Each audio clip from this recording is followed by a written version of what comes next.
Something I've been reflecting on lately is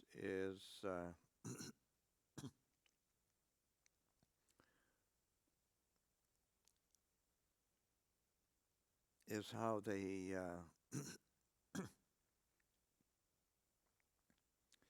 um,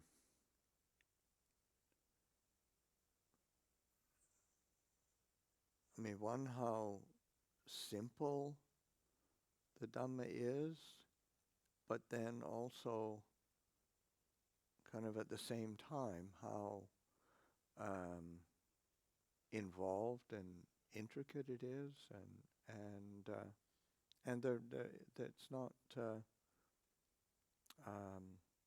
do you say, it's not working against each other, but it's just sort of, it's by its very nature, it's kind of simultaneous. That there's this directness and simplicity, but then there's these intricate causes and conditions that are working together, and and sometimes we would like it to be one or the other, or certainly it's trying to or to be confused by it, or to doubt it in some way, but I think by its very nature, there's these complementary realities that fit together, that work together, so that being able to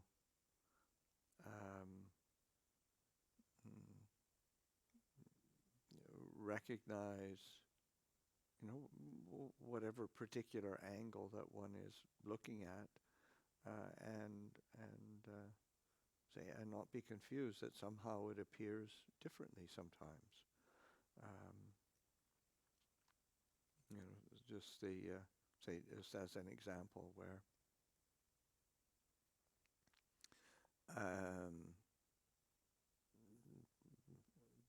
Lupa Cha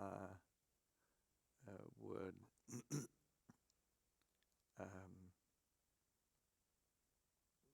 oftentimes say, and I've oftentimes quoted him and encouraged. There's nothing much to do. All you need to do is know and let go, and that there's that kind of directness, that simplicity. But then, of course, there's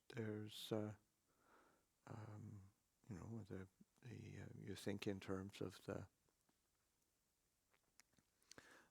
developing say, when we chant the Anapanasati Sutta, then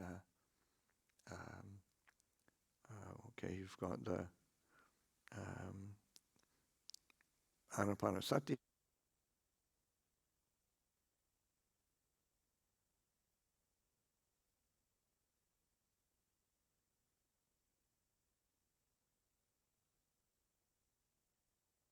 Anapanasati Sutta, then it brings the four foundations of mindfulness to fruition, and then we cultivate the four foundations of mindfulness, and it brings the seven factors of awakening to fruition, and the seven factors of awakening bring knowledge and deliverance to fruition. So it's knowing and letting go all of a sudden becomes a bit more. But I guess that sense that it doesn't work against each other, but it's recognizing how it fits together, how it works together, and we can develop the tools and pay attention to the different approaches and investigate the different aspects, but without getting too complicated about it or getting too tangled up in it. One can keep returning to knowing and letting go, as an example. I mean, there's many different ways of expressing it, but that sense of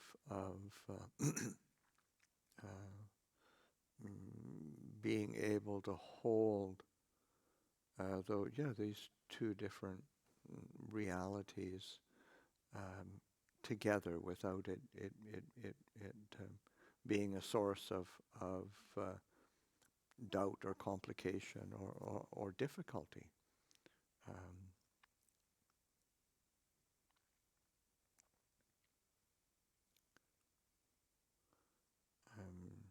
I think in terms of Lupa Sameda once asked Lupa Cha what meditation was, or bhavana, that meditation, cultivation, development, and Lupa Cha's response was, meditation is a holiday for the heart.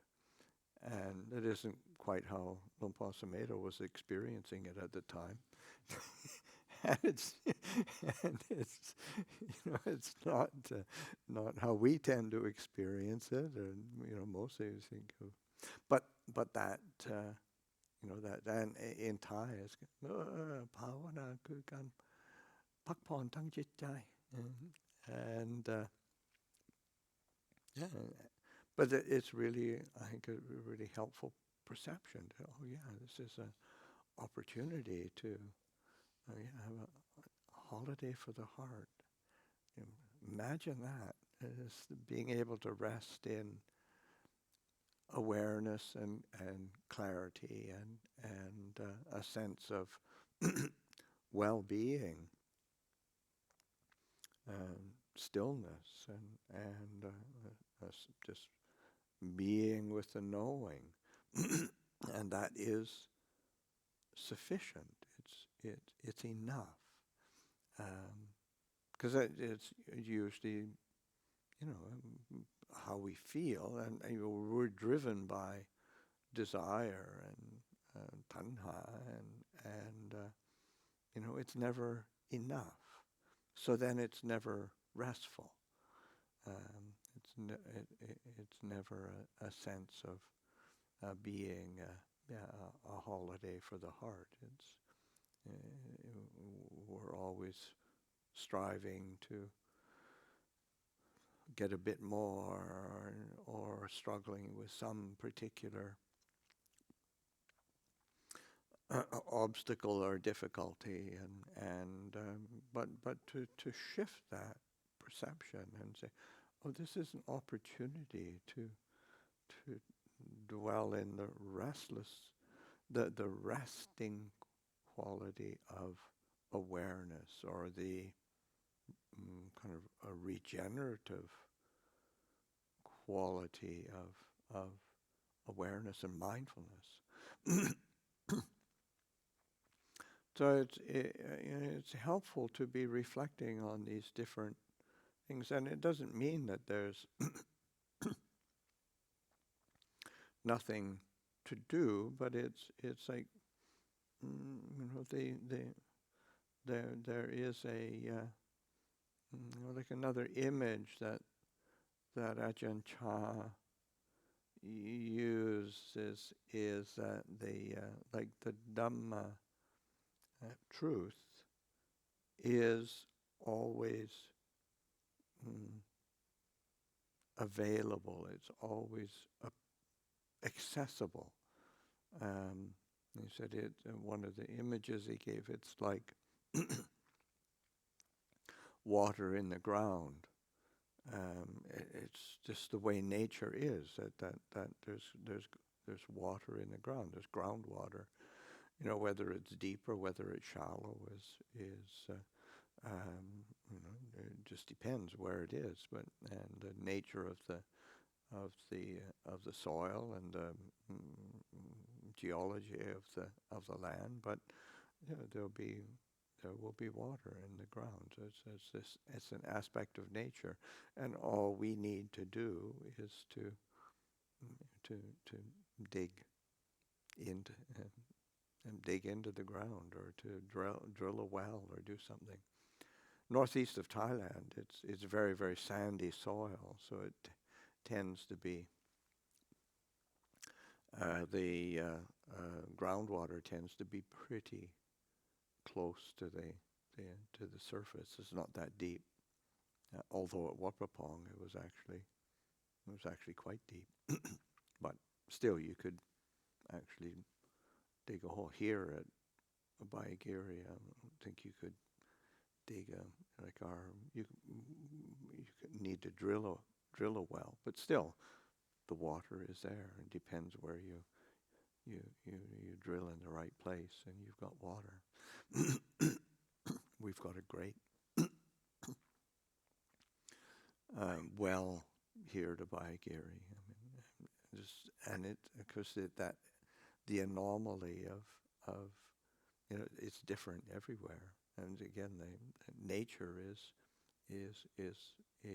not just one thing. It's sort of like normally you'd think, okay, the Tom Kai Creek, there's headwaters, the Russian River. It's just 100 feet or something from the boundary of the monastery, a little bit downhill. But we used to have a well where the leach field is, drilled there. No water. Diddly little bit of water. And then we ended up drilling up where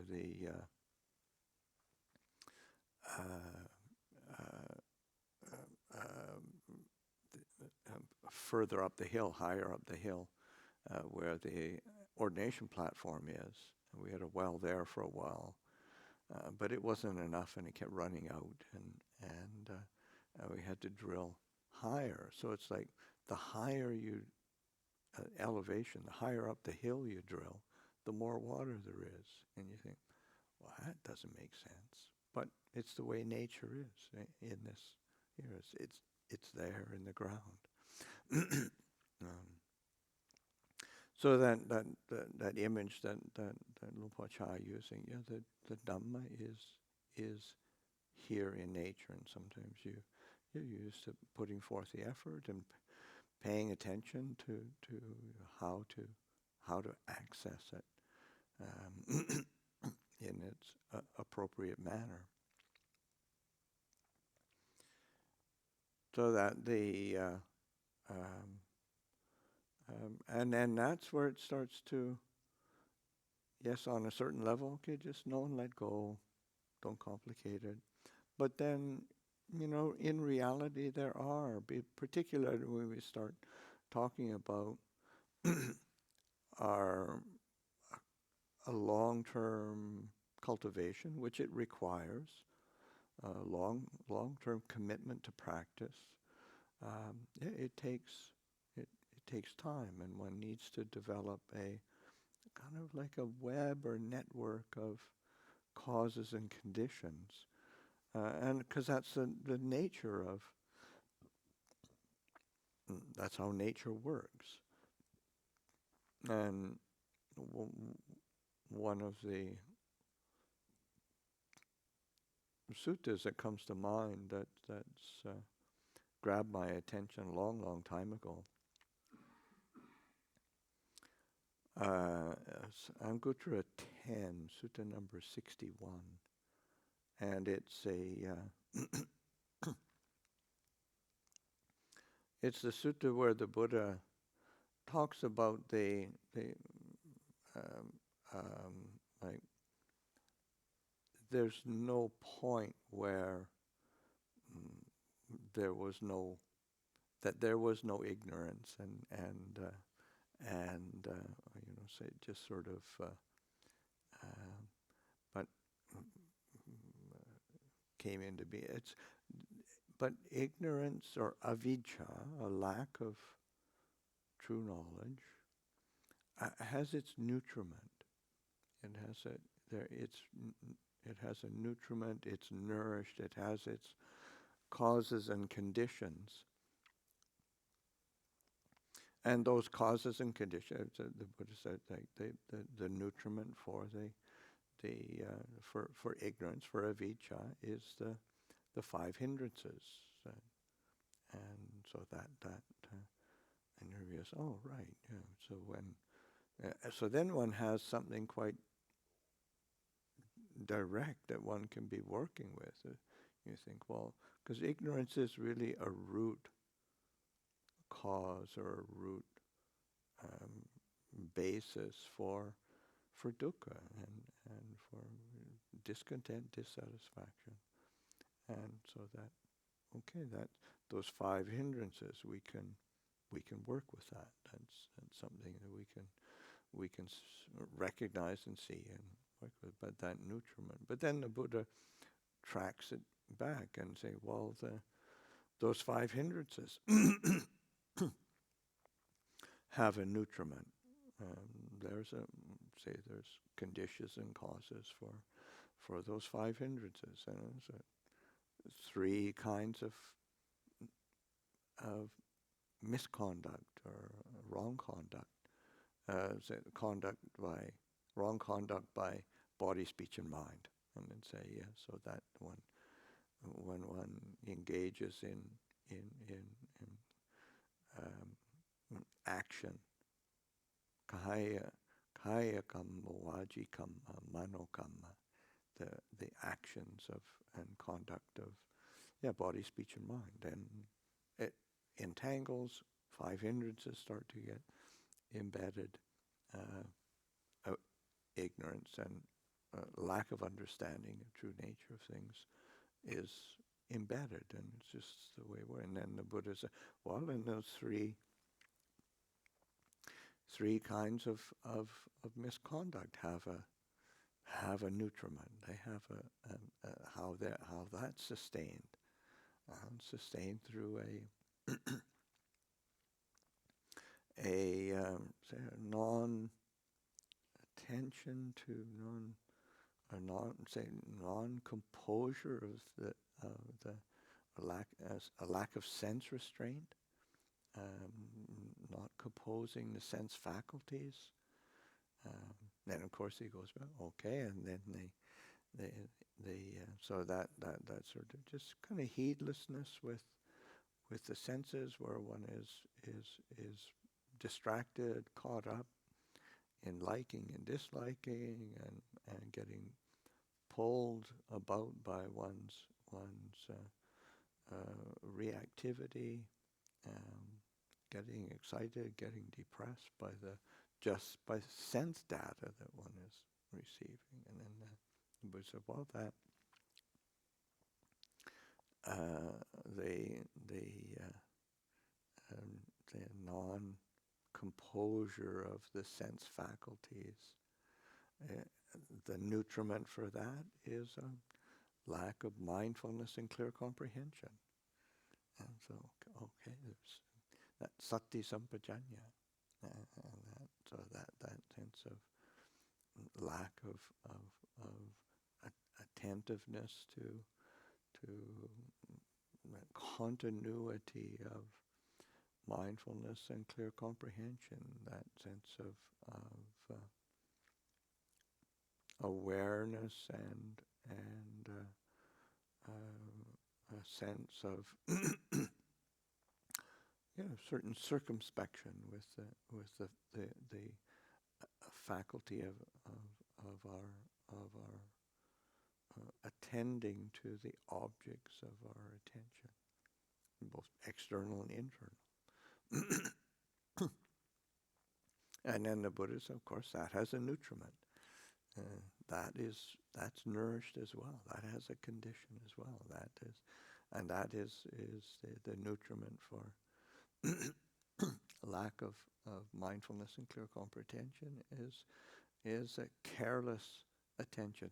Yoniso manasikara.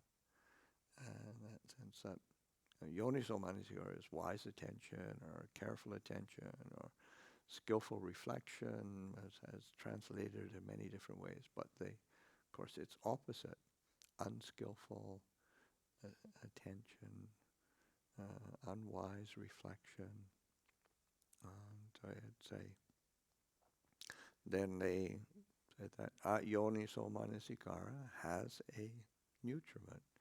So you're getting this theme. Yeah, things are supported and rely on each other.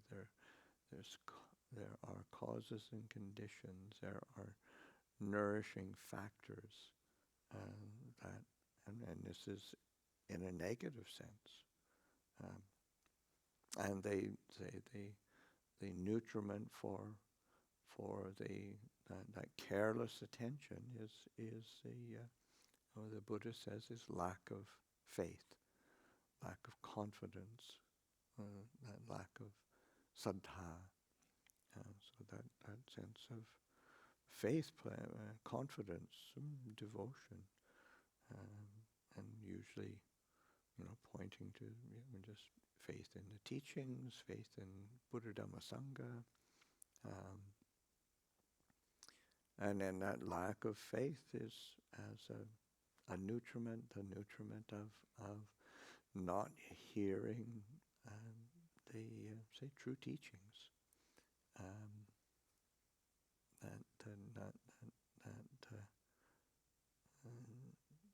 The hearing the truth is saddhamma savana, and that's it's actually one of the factors of say of stream entry, hearing good teachings, hearing the true teachings. And then the nutriment for not hearing the true teachings is say non-association with good persons. So the importance, of course, the Buddha stresses over and over how important it is for the Kalyana Mitta, having good spiritual friendships. And in this sense,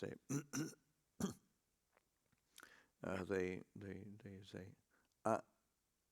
Sapurisa Sangseva, that sense of that not association, non-association with good people and good persons, and that accomplished beings in some way, beings with solid qualities,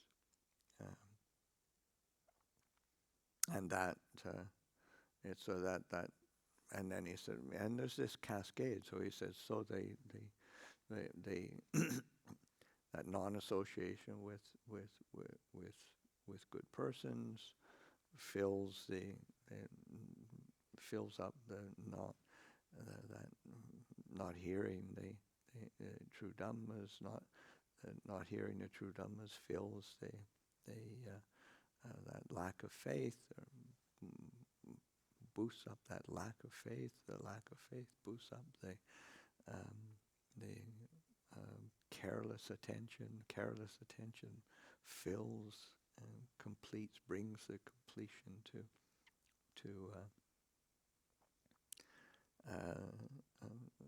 lack of mindfulness and clear comprehension. Lack of clear mindfulness and clear comprehension fills and kind of brings to completion that sense of not having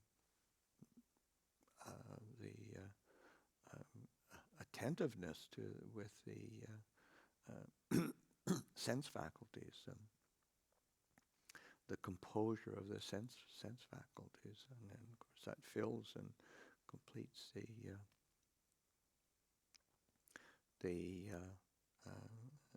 sense of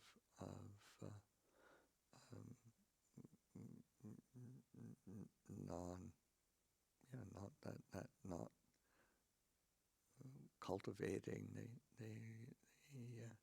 these factors that end up in it supports unskillful actions, body, speech, and mind. 5 hindrances, ignorance, comes to fulfillment.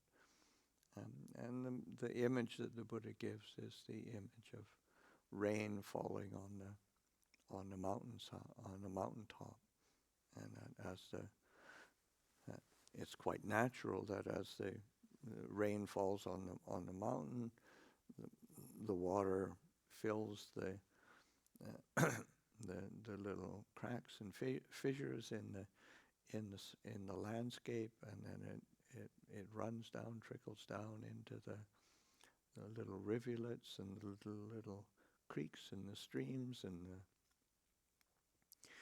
the rivers, and fills up the great ocean. So it's like a natural process of this.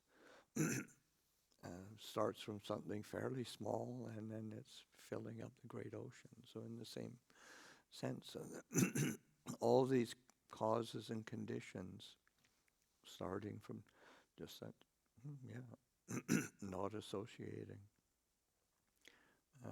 with good persons,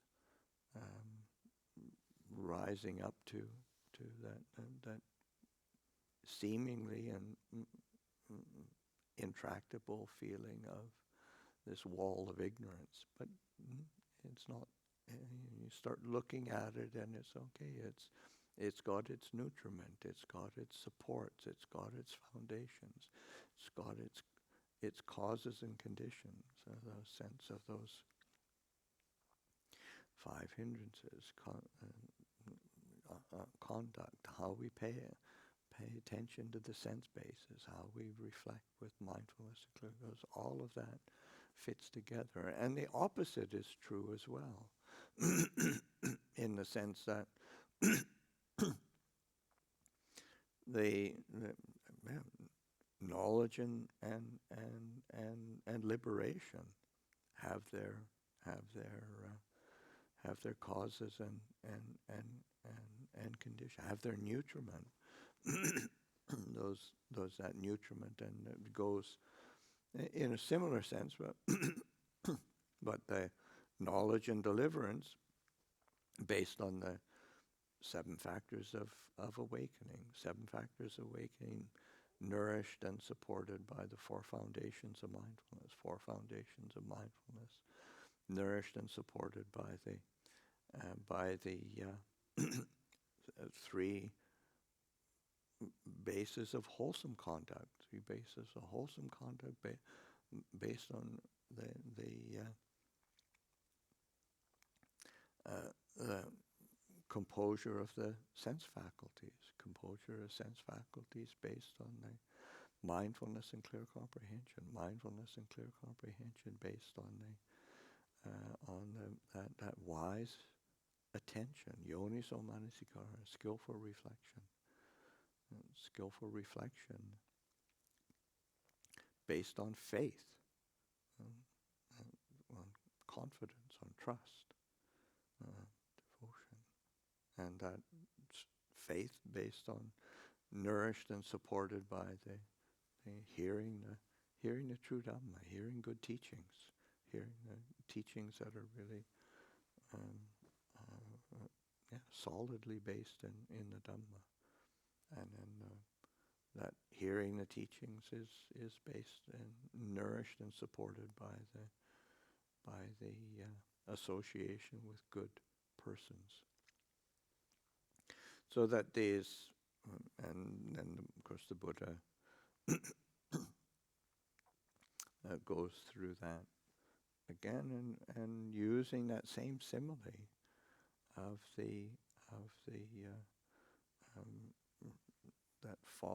the rain falling on the mountaintop, and then coming down and filling the little ponds and creeks, and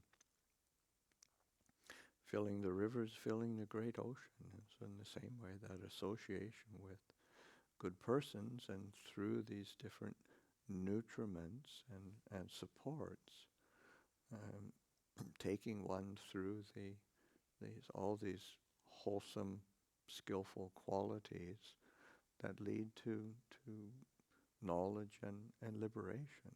So it's again, this, you think, well, it's really a lot, it's really complicated, but it's a natural process. And that sense of, as we nourish that, as we allow that to be our nutriment and our support, there's an ease. It's sort of like they practice the cultivation and meditation is a holiday for the heart, because that's what's being nourished, that's what's being fed. That seeing clearly, turning to the Dhamma, relying on the Dhamma, relying on these fundamental nature that is it's always present. It's like the water in the ground, it's there. So that being able to turn to that and allow that to nourish ourselves, rather than being entangled in the things that keep us off balance, keep us agitated, keep us restless, and keep us unsatisfied. So recognizing that we can be directing attention in ways that are really helpful to us, and ways that are not at all helpful. And that learning how to nourish ourselves in a skillful way. So I'll offer that for reflection this evening.